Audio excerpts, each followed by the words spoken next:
A sure-handed fielder whose agility and range helped him make next to impossible plays, Ulysses Franklin Grant was the best black ball player of the 19th century, and one of the greatest second basemen to ever grace a diamond.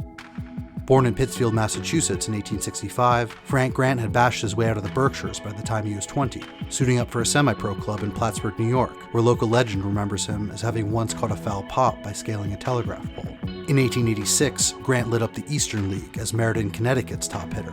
When the team disbanded at mid-season, Grant caught on with the Buffalo Bisons of the International League and proceeded to lead the team in batting and slugging in each of the next 3 seasons.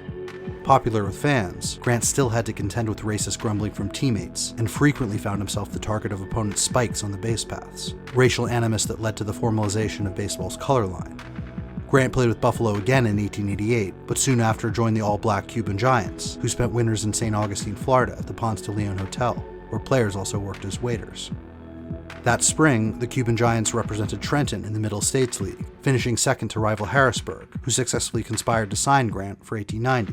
In Harrisburg, Grant received a hero's welcome, all being eager to get a sight at the most famous colored ball player in the business. Among Grant's teammates that year was a 21-year-old catcher named Huey Jennings. When Grant was inducted into the Baseball Hall of Fame in 2006, he and Jennings earned the distinction of being the first black and white Hall of Famers to have shared a field as teammates.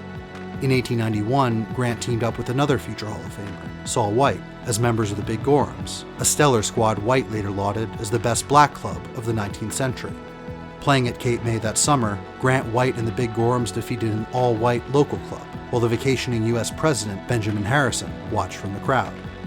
Grant spent the next decade at the core of various combinations of the Cuban Giants, playing for the Philadelphia Giants in 1903, when they faced the Cuban ex-Giants in the first significant black playoff series.